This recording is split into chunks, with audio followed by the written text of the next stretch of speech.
Cheers.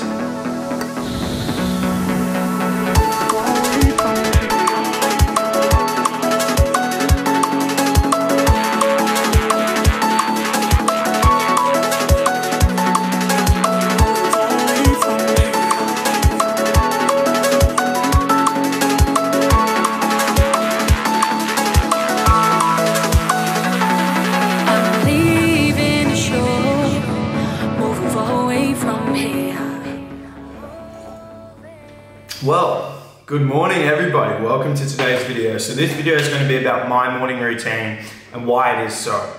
Okay, so those 4 things you just saw is basically what I try and do every morning. I don't do it every morning. I'm not like perfect. There are days where I mess up and that's totally cool as long as you like try and do them. And those days when you do them, holy shit, honestly, they're amazing. Like right now, I'm ready to fucking go. And that's what I want to be. I want to live like that. I want to be like a bull with full of energy and passion. That's what it makes you. So a lot of this stuff is taken from Aubrey Marcus's book, Own the Day, Own Your Life. Honestly, Aubrey Marcus is a great guy. And it seriously works. It's crazy. Like, it's crazy how much this wires you for an amazing mindset and an amazing day.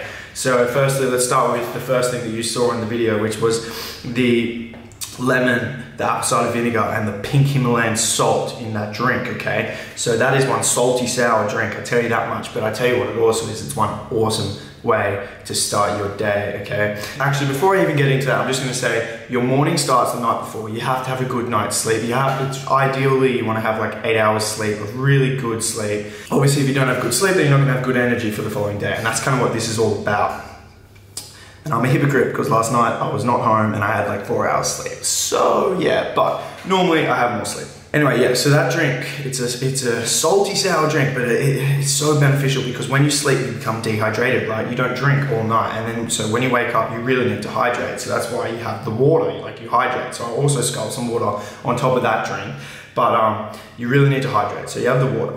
And then also you deplete not only your water stores, but also your electrolytes. And so that's why you have the pink Himalayan salt, because it's really high in electrolytes. It's got something like upwards of 60 minerals in it. Obviously you've got the sodium, the chloride, which makes it salt. And then you've got like potassium and other things as well. And then you add the apple cider vinegar. I like to add the apple cider vinegar because it tastes so shit that it makes me like, yes, I can do this. But also it lowers your blood sugar levels and has other benefits as well.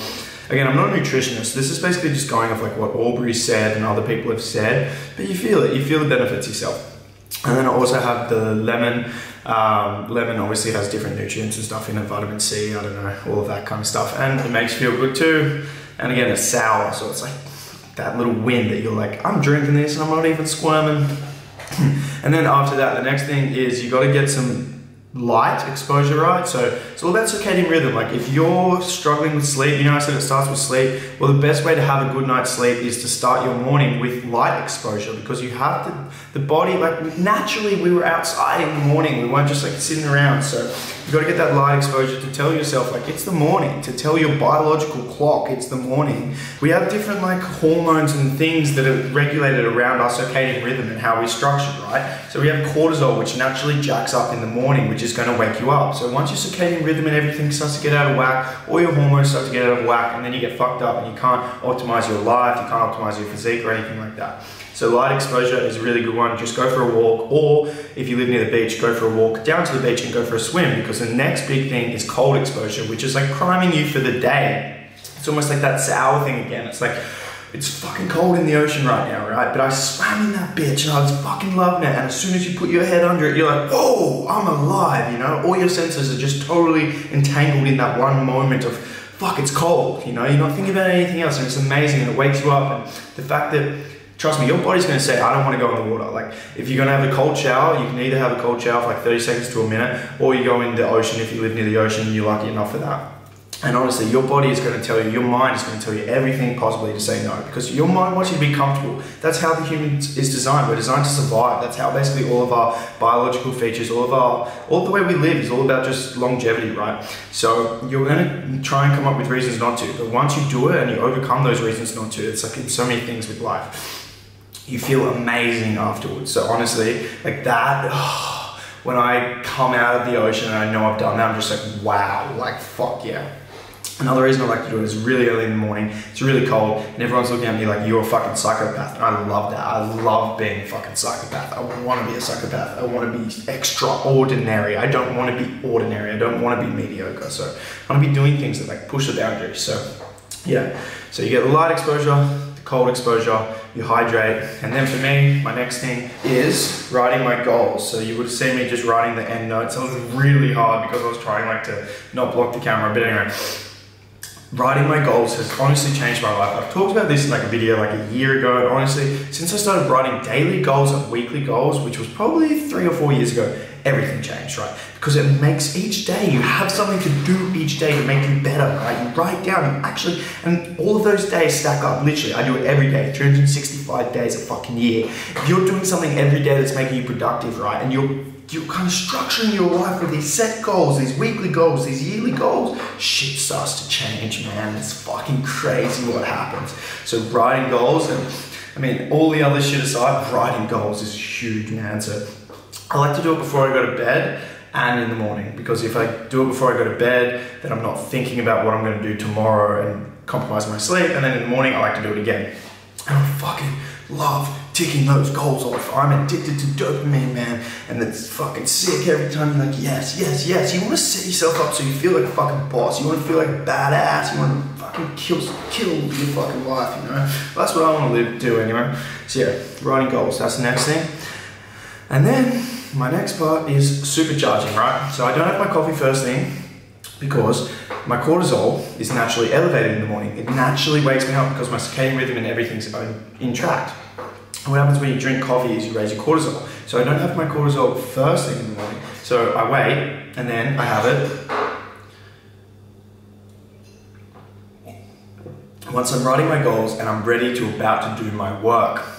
And then I'm just like fucking superhuman. Like, I'm all about biohacking and making yourself as best as possible and perform as best as possible. And seriously, before you speak coffee, that's the coffee I have. So it's not ordinary coffee, it's before you speak.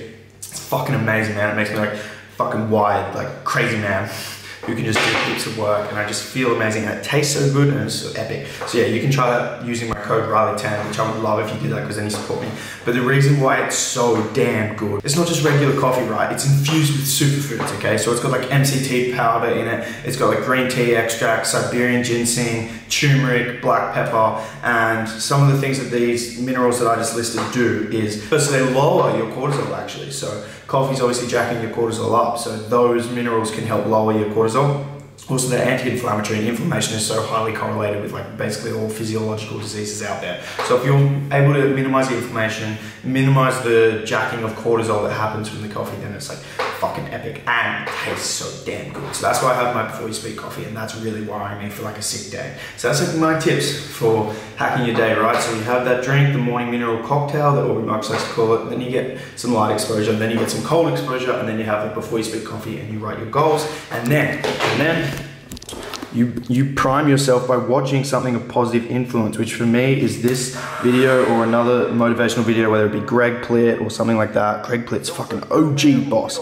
You know, this is the one that's like, when you want to succeed as bad as you want to breathe, then you'll be successful. Literally, I listen to this shit every fucking morning. I love it, man. It's so good. It's like, people put on the news and they get negative influence. I want to have positive influence, positivity. You can do it. Put external voices, external video clips, motivational clips that tell you that you can, because you can. You're the fucking man. You're the fucking man. You can do whatever the fuck you want to do. That's the truth. So that's my morning routine, guys. And also, I thought I'd just make a quick note that after I have that coffee, I stay fasted. So I don't eat for like 2-3 hours and I just work, right? Because everything you've just done primes you for the most productive fucking mindset where you can just pump shit out. And you're not really hungry because you've had the coffee, which blunts your hunger. And I don't get that hungry in the morning. And when you're fasted, your body doesn't feel you don't feel a little sluggish, like your brain doesn't get slowed down, especially when you're not having carbohydrates as well. I'm not sure if you're releasing ketones when you're in a fasted state, or whether that needs to be a long amount of time without carbohydrates and glucose, but nonetheless, when you're fasted, your brain is like a fucking ticking time bomb. Honestly, yeah, just take my word for it. It feels amazing. So try this routine for yourself, and I'll see you in the workout.